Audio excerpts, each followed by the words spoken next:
11장 1절에서 16절까지 말씀.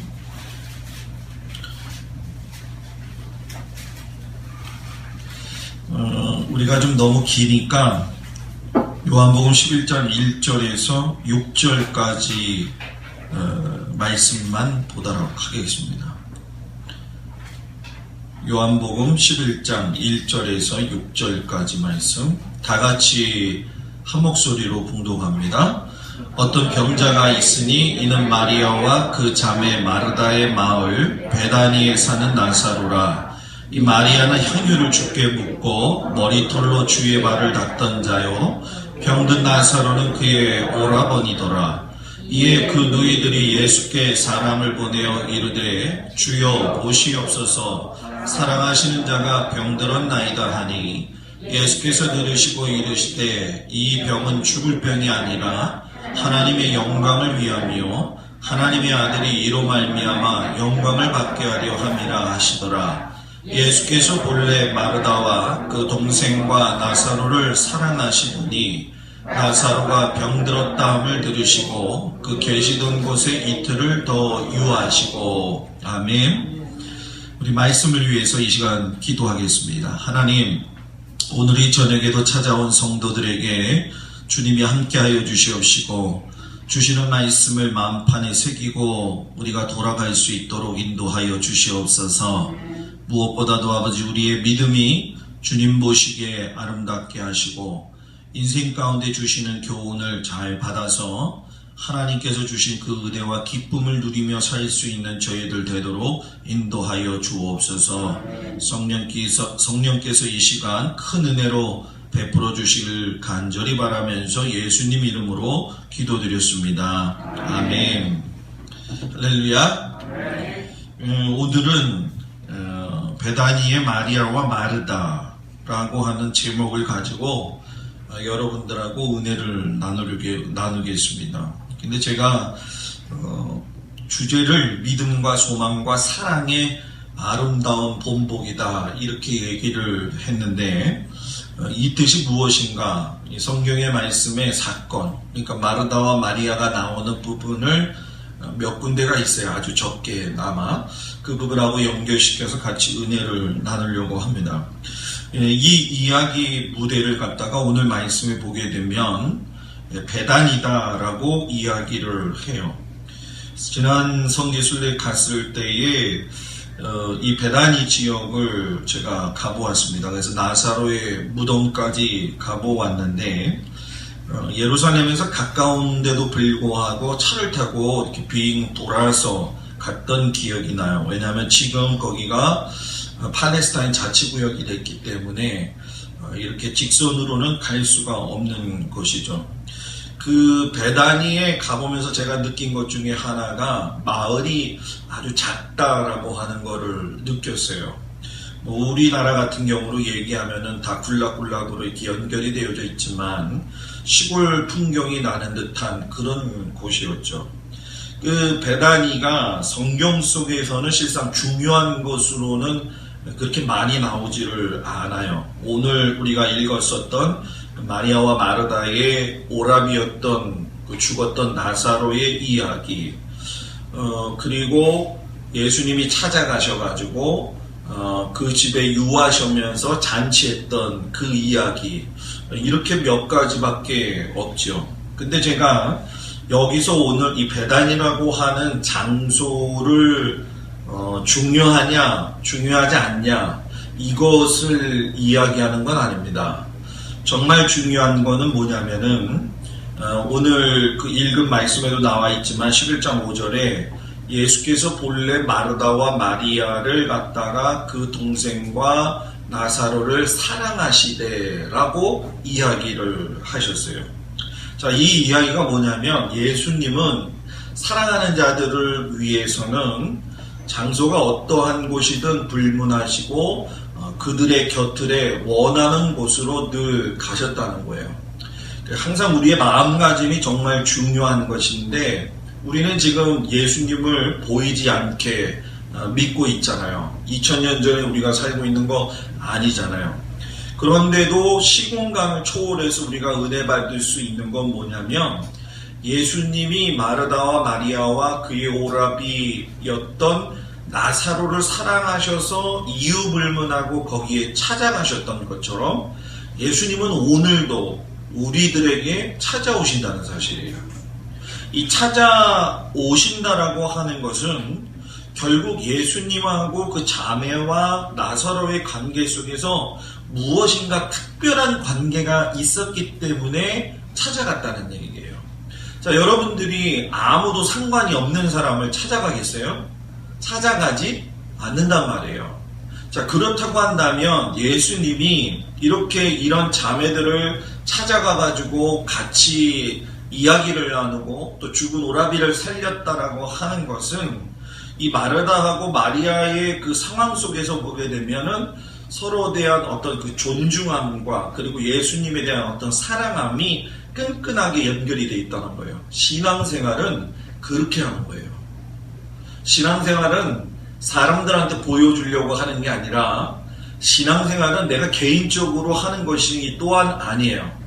신앙생활을 통해서 예수님과의 관계가 깊어지고 그 관계가 깊어진 것이 결국은 공동체 안에 있는 성도들과의 관계 속에서 서로 하나가 되어지는 과정이 만들어져야 된다는 거예요.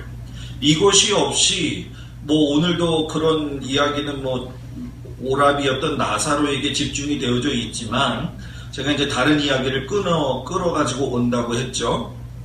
예를 들어서 이런 얘기죠. 여러분들이 잘 알고 있는 얘기인데 마리아하고 마르다가 예수님을 초청한 이야기를 아실 거예요. 근데 예수님이 오셨을 적에 그 마리아는 예수님에게로 바로 달려가가지고 예수님의 말씀을 들었고 또 마르다 같은 경우에는 음식을 만드느라고 여러분 뭐예요? 막 분주했다라고 하는 것을 우리가 보게 되죠. 자, 분명한 거는 우리가 많이 오해를 하고 있어요. 마리아는 믿음이 강한 사람이고 마르다는 믿음이 없는 사람이다. 이렇게 얘기를 하는데 그거는 아니에요. 왜냐하면 자매가 둘이서 예수님을 맞이했을 적에 마리아나 마르다가 가지고 있는 성격이라든가 그들이 가지고 있는 어떤 경배에 대한 마음 그리고 예수님과에 대한 어떤 그 관계라든가 아니면 그 사랑의 정도가 가지고 있는 것이 서로 뭐예요? 달랐을 뿐이라는 거예요. 우리도 마찬가지 아니에요? 신앙생활 하면 어떤 분은 더 하나님 앞에 매달려 기도하는 분들이 있고 또 어떤 분은 그냥 가만히 앉아가지고 조용히 기도하는 그런 분들도 있고 또 그죠? 또 어떤 분은 만났을 적에 막 대성통곡하면서 울며 기도하는 그런 스타일들이 있는 것처럼 마르다하고 마리아는 객관적으로 봤을 적에 뭐 누가 더 믿음이 있느냐 누가 믿음이 없느냐 이런 차원이 아니라는 거예요. 근데 우리 한국에서는 자꾸 그거를 이상하게 해석을 해요. 그죠? 예수님 말씀 듣는 것이 더 옳은 행동이다 라고 이야기를 해요. 그런데 분명한 것은 한 사람은 말씀을 듣고 한 사람은 음식을 만들었다라고 하는 것을 아주 객관적으로 보라는 거예요. 이것은 예수님을 만났을 때에 서로의 섬기는 방법이 뭐예요? 달랐을 뿐이지 예수님을 향한 그 사랑에는 여러분 뭐예요? 부족함이 없었다는 거예요. 그러니까 서로 간에 연약함과 부족함의 차이가 있을 수 있어요. 우리 교회 안에서도 마찬가지예요. 여러분들이 주님 앞에서 어떤 믿음을 가지고 나갈 적에 믿음의 분량이 다르고 소망의 분량이 다르고 사랑의 분량이 다르기 때문에 예수님을 표현하는 그 사랑의 모습, 믿음의 모습, 또 소망의 모습이 다 똑같을 수는 뭐예요? 없는 거죠. 그걸 다 똑같기를 바란다라고 하는 건 욕심이에요. 그리고 내가 이 정도 수준에 올라가 있다고 해서 저 사람의 그 상황이 이 정도 내려와 있는 걸 내가 평가해서도 뭐예요? 안 된다는 거예요. 나는 내 모습이 이 정도면 내가 하지 못할 이 부분이 있고 내가 또 더 감당할 수 있는 이 부분이 있다라고 하는 거예요. 그렇기 때문에 마리아하고 마르다는 어떤 경쟁력이라든가 믿음이 있느냐 없느냐의 차원으로서 보는 게 아니라 우리가 마리아하고 마르다가 행동하는 모습을 보면서 어떤 신앙의 태도를 가지고 본받을 거냐 요거를 우리가 마음에 새겨야 돼요. 그 중에 하나가 무엇이냐면은 분주하게 하는 헌신이 다 믿음의 본보기는 아니라는 거예요. 뭐라고요?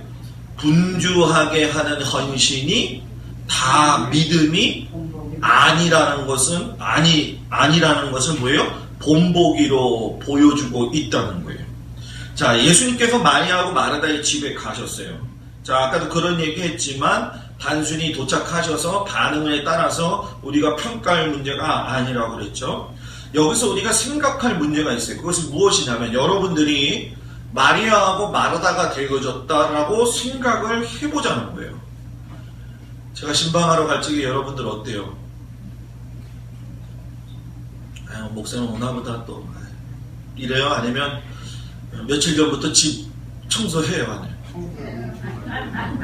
청소하죠, 그죠? 뭐 집 청소 그렇게 많이 안 하더라도 바로 오기 전에라도 뭐 막 하고 그러잖아요, 그죠? 예. 그리고 뭐 나가서 요즘은 이제 신방하면서 같이 밥을 먹기도 하지만 집에서 하시는 분들은 또 뭐를 이렇게 해서 먹을까, 또 뭘 나가서 먹을까 그런 거 생각하잖아요, 그죠? 네. 그런 것처럼 똑같이 한번 생각해 보라는 거예요. 마리아하고 마르다가 봤을 적에 마리아는 예수님 말씀 잘 들으니까 아우 저 여자는 말씀만 좋아하는 아주 믿음이 있는 사람이네. 마르다 저 사람은 빨리 예수님 앞에서 저거 막 말씀을 들어야지 저거 분주하게 밥 만드느냐고 저게 뭐야 밥은 나중에 먹으면 되는 거지 이렇게 생각하지 말라는 거예요. 집에 손님이 찾아올 적에 우리가 갖는 공통점이 있다고 한다면 거기에 맞는 상황들과 준비들을 하는 것이 당연하다는 거예요. 귀한 손님이 집에 올 적에 집안 청소를 하고 또 식사 대접까지 하게 된다고 한다면 내 마음이 벌써 분주함이 시작이 되잖아요. 그죠? 머릿속에서 야 이거 어떻게 하지 이거 어떻게 하지 이걸 어떻게 뭘 해야 될까 라고 하는 고민들을 많이 해요. 그런데 오늘 성경에 보게 되면 실상 나사로를 살리시러 갔지만 그 이전에 이 잔치가 열렸을 때 초청받았을 때 예수님만 혼자 가셨겠느냐라는 사실이에요. 예수님만 혼자 가신 게 아니라 예수님의 그 제자였던 12명이 뭐예요? 쫓아갔을 것이었고 뭐 오라버니였던 나사로는 더불어 함께 있었을 것이고 또 예수님이 베단이라고 하는 아주 작은 동네에 오시니까 소문이 났기 때문에 수많은 사람들이 예수님을 뭐예요? 보러 왔을 거라는 거예요.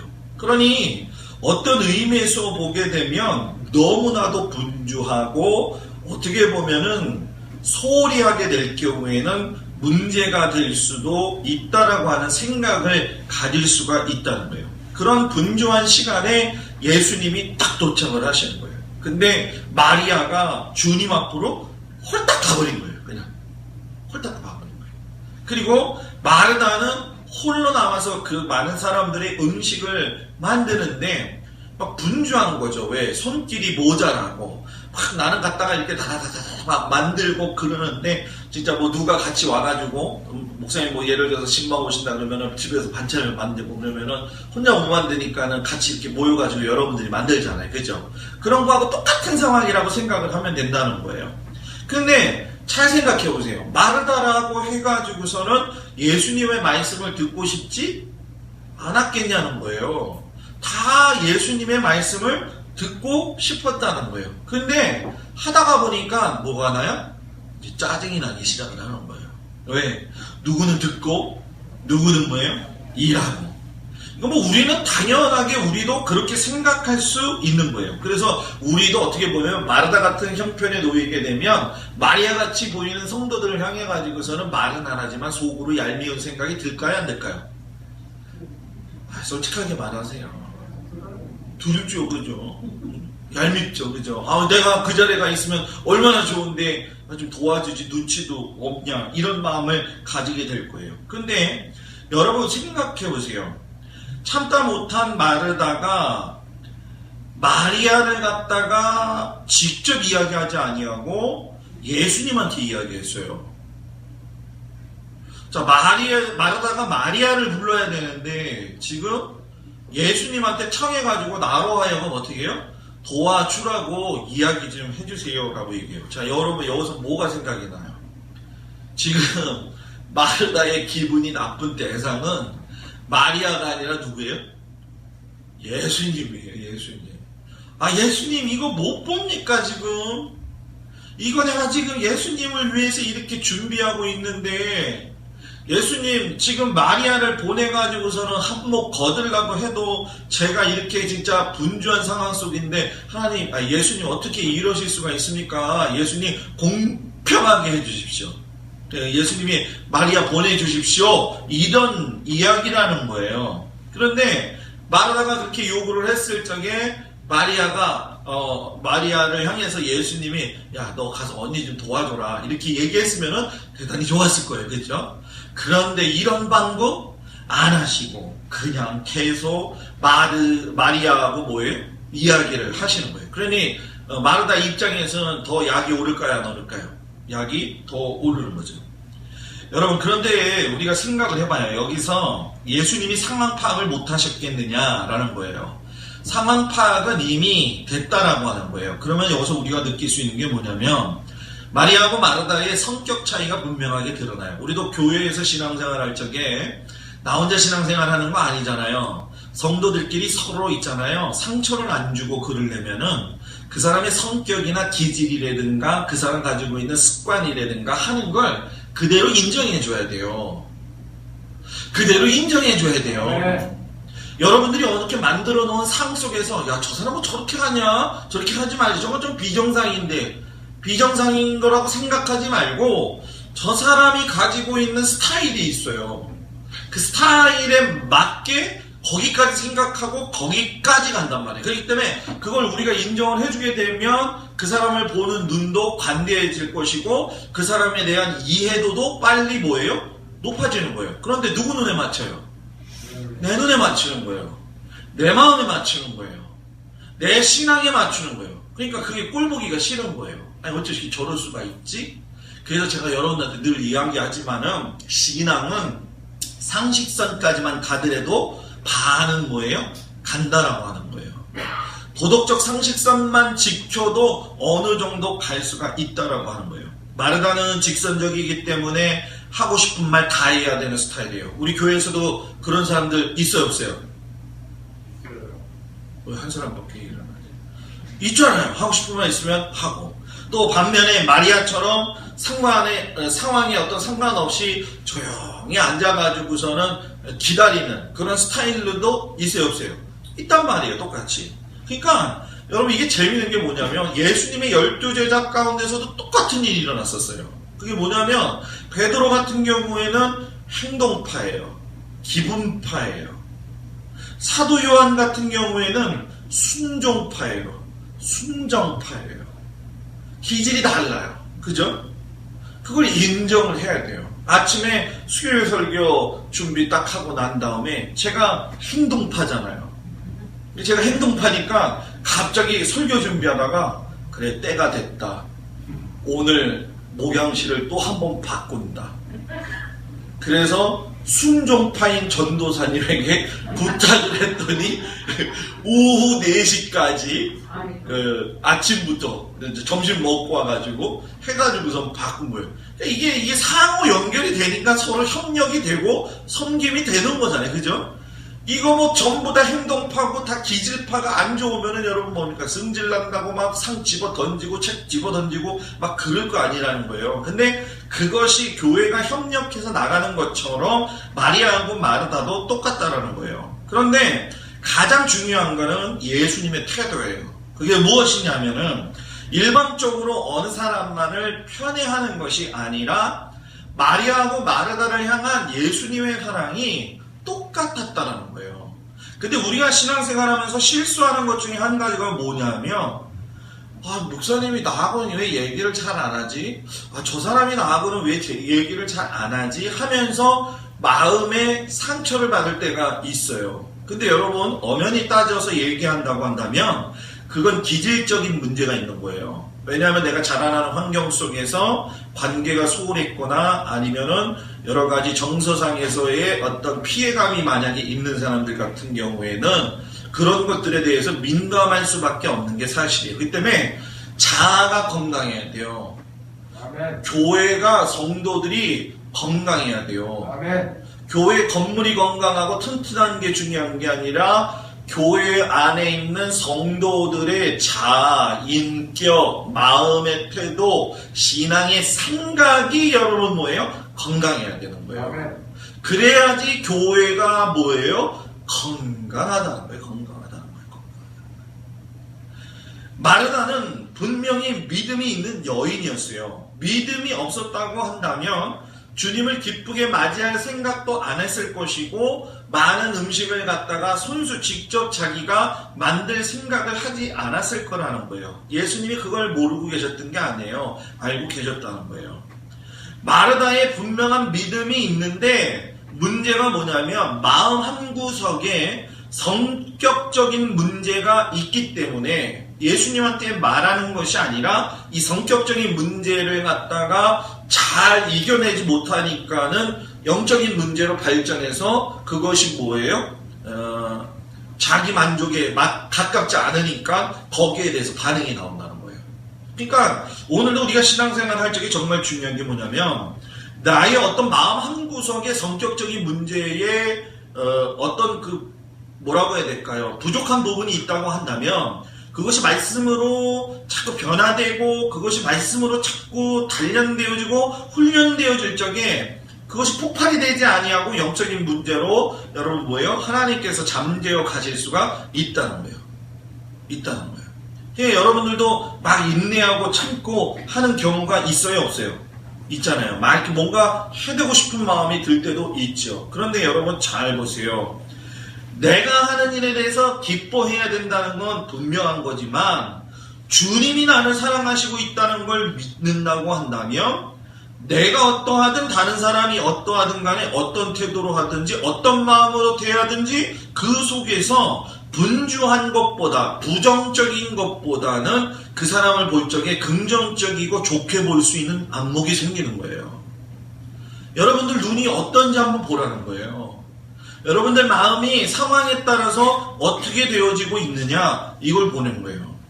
즐겁게 말씀을 듣는 것도 마리아의 선택이고 맛있는 음식을 만드는 것도 마르다의 선택인데 이 선택은 자신들이 각자 뭐예요? 선택을 해가지고 된 것이지 누구의 강요에 의해서 된 것이 아니라는 거예요. 그렇기 때문에 주님을 섬기는 데 있어서 어떤 마르다 같은 사람은 뭐예요? 식사를 준비하면서 자기가 기쁨을 누리는 거예요. 교회 와서도 마찬가지잖아요. 그죠? 어떤 사람은 청소하면서 기쁨을 누리는 사람이 있어요. 어떤 사람은 식사 준비를 하면서 감사하고 기쁜 사람이 있어요. 그죠? 어떤 사람은 교회 와서 찬송하다가 뭐예요? 감사하고 기쁜 마음이 드는 사람이 있어요. 그죠? 어떤 사람은 강대상 닦으면서, 그죠? 어떤 사람은 이런 꽃을 준비하면서, 또 어떤 사람은 피아노를 치면서, 다 각기 맡은 자리에서 자기가 가지고 있는 분량과 믿음의 모습을 가지고 다른 사람하고 비교하지 아니하고 자기의 기쁨을 주님 앞에 드리면 되는 거예요. 아멘. 그럼 우리는 서로 그걸 뭐예요? 잘했어. 잘했군. 그러게? 우리 성도는 하지. 이게 나와야 된다는 거예요, 이게. 그죠? 근데 이게 자꾸 내가 나의 기준에 자꾸 저 사람을 맞추게 되니까 내가 하는데 안 도와준다고 생각이 들어요. 근데 저 사람도 저 사람 나름대로의 어떤 신앙적인 스타일을 가지고 하나님 앞에. 그러니까 이게 교회에서도 보면요. 이 밥하는 거 식사하는 게 이게 또 손이 잘 맞는 사람들이 있어. 그죠? 기도를 하면 또 기도를 잘하는 사람들끼리 또 모이기도 해. 그죠? 전도에 관심 있는 사람은 또 전도에 관심이 있어요. 그죠? 교회에서 또 이제 또 다른 얘기하고 싶어 하는 사람들은 또 관심사가 있는 사람들이 있어요. 그러니까 그거를 교회 안에서 신앙적으로 연결을 해가지고서는 선하게 헌신시킬 수 있도록 하는 게 누가 하는 거냐? 성령님이 하시는 거고 그 일을 인도할 수 있도록 지혜를 가져야 되는 게 누가 하는 거냐? 목사가 해야 된다는 거예요. 근데 그걸 목사가 그냥 모이지 마요. 왜? 모이면 목사님 욕한다고? 그럴까봐. 네? 떳떳하면은 욕하든 안 하든 그건 문제가 없다고 봐요. 저는 항상. 여러분도 생각해보자는 거예요. 엘렌 레드패스라고 하는 사람이 뭐라고 이야기하냐면은 분주한 믿음은 믿음의 마음을 뒤엎어놓고 평안을 가져다 주지 못한다. 이렇게 이야기를 했어요. 여러분, 내 분깃이 뭔지, 내 태도가 뭔지, 내 상황이 어떤지 한번 보면서 다른 사람과 관계할 적에 평가 비교하지 말고 그 사람이 그 모습을 기뻐해주고 또 내 모습이 기뻐받는다고 한다면 우리 교회가 얼마나 건강하겠냐는 거예요. 아멘. 그죠? 아멘. 그 우리가 그렇게 살기를 주의 이름으로 축복합니다. 아멘. 그리고 두 번째는 환경의 지배보다 주님께 우리가 소망을 두고 살아야 된다는 거예요. 나사로가 병이 들었어요. 오늘 말씀을 보니까. 근데 두 자매가 동시에 오라비 나사로를 갖다가 살리고 싶은 마음에 누가 생각이 났어요? 예수님. 아까는 잔치할 적에 서로 마음이 달랐어요. 그죠? 근데 지금은 똑같아요. 그죠? 그러면서 11장 3절에 보니까 예수님이 왔어요. 주여 보시옵소서 사랑하시는 자가 이제 하인을 보냈더니 병들었나이다 라고 이야기를 해요. 자, 이런 상황이에요, 예수님. 그러니까 이거 살펴주셔야 돼요. 똑같은 마음, 한 마음을 가지고 돼가지고 예수님 앞에 동일한 마음을 가지고 왔다는 거예요. 자, 이 얘기가 뭡니까? 동일한 마음을 가지고 왔다는 건 동일한 마음으로 주님을 애타게 기다리고 있다는 것이고, 동일한 마음으로 주님께 이 문제를 내어놓을 적에 이 문제가 해결될 것이라고 하는 분명한 믿음이 있었다라고 하는 거예요. 그런데 여러분, 이 믿음이 확실하게 무너졌죠. 그죠? 그 시간에 맞춰가지고 딱 와가지고서는 살렸으면은 이 믿음이 진짜 좋은 믿음이 됐어요. 그죠? 여러분들 같으면 어떨 것 같아요? 예수님이 그 시간에 오면 우리가 살 수 있어요. 우리 오빠가 살 수가 있고, 우리 남편이 살 수가 있어요. 그런데 예수님이 안 왔어요. 염려는 되고, 확신은 있다고 했는데, 믿음은 있다고 했는데, 근데 안 와요. 근데 예수님이 며칠 동안을 갖다가 이렇게 주저주저 하시는 게 아니라, 며칠 동안 그냥 평상시처럼 사역을 하시는 거예요. 그러면서 오실 때 뭐라고 이야기하냐면, 내가 하나님의 아들인데 하나님의 아들인 이 예수가 영광을 받게 하려고 하는 이 사건이다, 이렇게 얘기를 해요. 완전히 이해 못할 이 얘기를 해요. 문제를 가지고 왔는데 사태의 결과를 갖다가 해석을 해주시는데, 주님은 이 사건이 나사로를 살리는 것에 목적이 있었던 것이 아니라 이 사건을 통해서 예수 그리스도가 영광을 얻을 것이라는 것을 알고 계셨다는 거예요. 자, 그럼 이미 벌써 이것이 나사로가 살 수 있다는 거예요? 없다는 거예요? 있다는 거죠.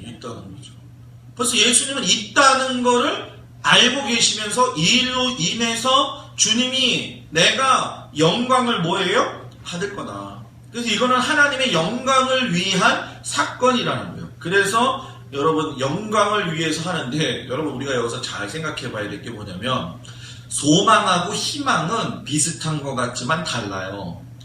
여러분, 소망은 바라고 원하는 것이고, 희망은 앞일에 대해서 좋은 결과를 기대하는 거예요.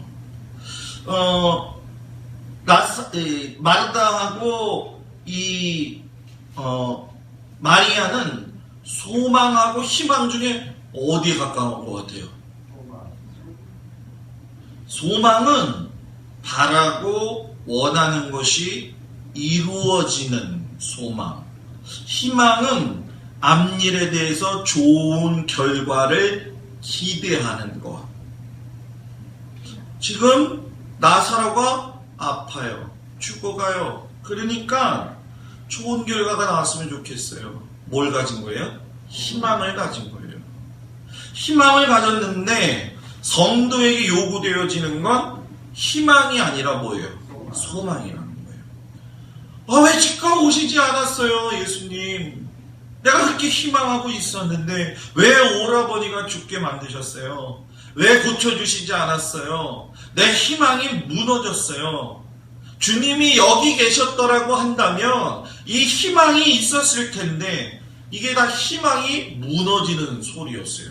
그런데 예수님은 죽은 나사로를 살리는 것은 희망으로 되는 것이 아니라 소망을 가진 자에게 나타나는 사건이라는 거예요. 주님이 오시는 그 재림은 희망이 아니라 뭐예요? 소망이라는 얘기예요. 소망 그러기 때문에 환경에 따라서 움직이지 않아요. 희망을 가지고 있었기 때문에 그들은 예수님을 갖다가 맞이할 적에 원망 섞인 마음이 있었다는 거예요. 우리도 살 적에 보면 희망이 있어요. 그죠? 참 이런 것이 우리 교회에 있었으면 좋겠다. 또 우리 가정이 이랬으면 좋겠다. 근데 여러분, 우리가 그 희망보다 더 높은 소망을 갖기를 주의 이름으로 축복합니다. 아멘. 더 높은 소망을 갖기를 주의 이름으로 축복합니다. 아멘. 근데 저는 항상 그런 마음을 가져요. 여러분들과 제가 하나님께서 짝지어 주신 그런 목사와 성도의 관계잖아요. 그죠? 주어진 관계 속에서 최선을 다하고, 오늘도 아침에 교회에 내려오는데 그 권사님한테 또 전화 왔어요. 그래서 우리 교회가 또 이렇게 되고 또 이렇게 된다.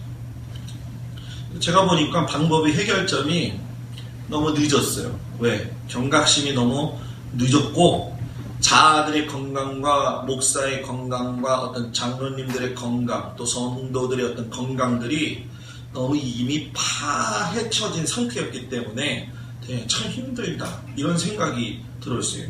여러분, 마르다가 처음에 불평을 했을 적에, 오늘은 오라비가 죽었을 적에 뭐라고 고백하냐면은, 마지막 부활 때는 다시 살 줄을 내가 아나이다, 이렇게 얘기를 해요. 자, 이게 소망이에요, 희망이에요? 소망이죠. 그죠? 마지막 때에 다시 살아날 줄을 내가 아나이다. 여러분의 부모님들, 여러분의 자녀들, 남편, 또 아내, 누구든 되었든 간에 요한복음 11장 25절의 말씀처럼, 나는 부활이요 생명이니 나를 믿는 자는 죽어도 살겠고 무릇 살아서 나를 믿는 자는 뭐예요? 영원히 죽지 아니하리라.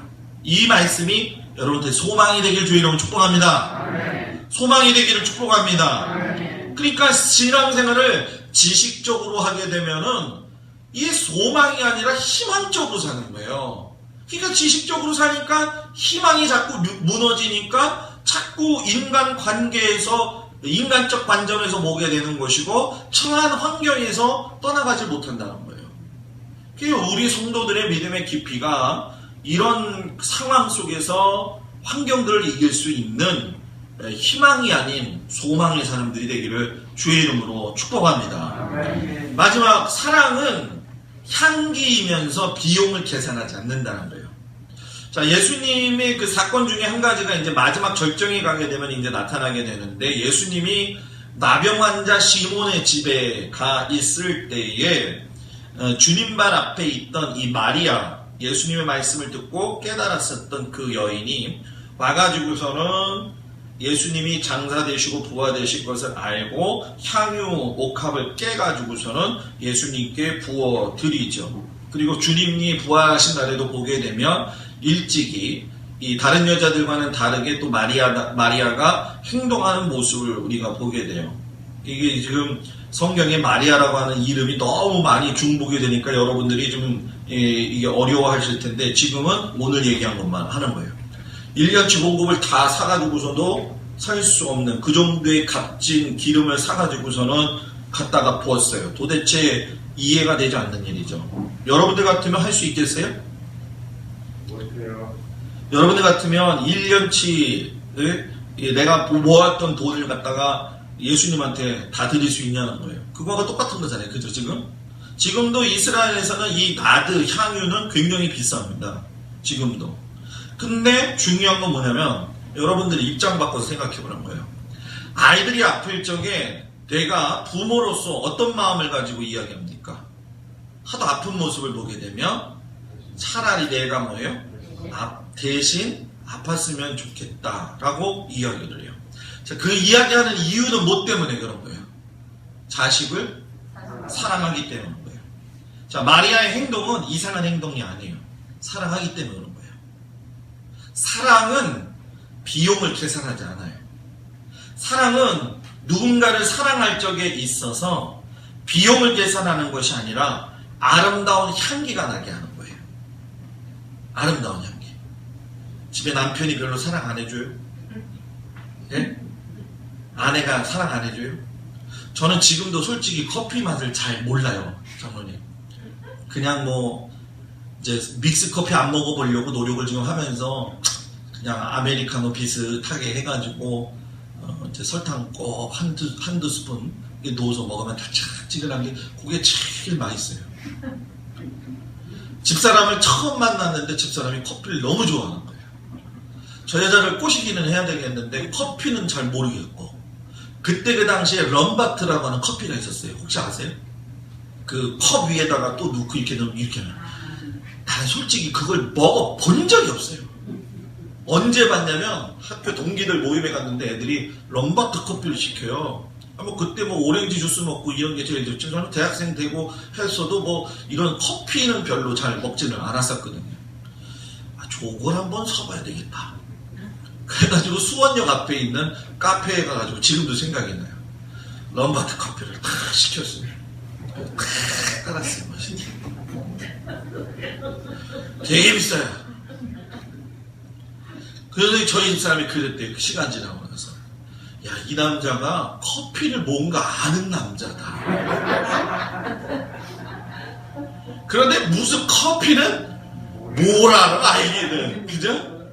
거기서 깨달은 거. 사랑은 비용도 계산하지 않고, 사랑은 그냥 무조건 뭐예요? 맞추는 거다. 집에서 시키면 시키는 대로 하는 게 제일 조용하고 오래 사는 방법 중에 한 가지예요. 거기다 댈 필요도 없고, 그죠? 얘기할 필요 없고. 장로님 맞죠? 괜히 얘기할 필요 없어요. 그죠? 싸움만 나. 그래서 제가 요즘 저도 이렇게 시간이 지나면서 나이가 먹으면서 우리 장로님 권사님들 앞에서 뭐 감히 뭐 명함도 못 내밀지만, 그냥 조용히 사는 게 인생 최고다. 말하지 말자. 시간 되면 다 이렇게 해서. 여러분들 잘 보십시오. 그런데 그게 바보인 것 같죠? 남자들이 바보입니까? 남자들이 뭐 화 안 낼 줄 모릅니까? 다 화낼 줄 알죠? 여자들이 남편에 대해서 화낼 줄 모릅니까? 다 속 뒤집어지죠. 그런데 뭐 때문에? 그놈의 사랑 때문에. 사랑은 비용을 따지면 안 돼요. 내가 이만큼 했으니까 너도 나한테 이만큼 해줘야 된다.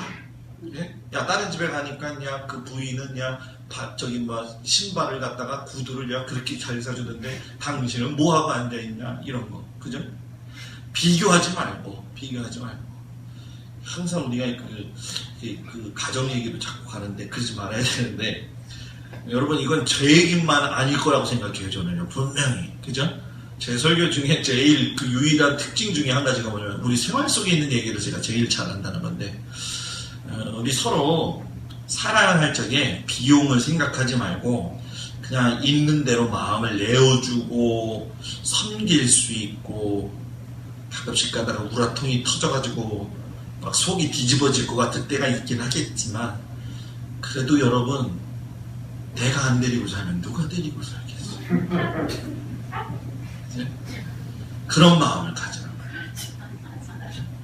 그런 마음을 가지면서, 저는요, 오늘도 제가 이렇게 글을 썼지만은, 하나님 앞에 감사한 것 중에 한 가지가, 하나님 감사합니다.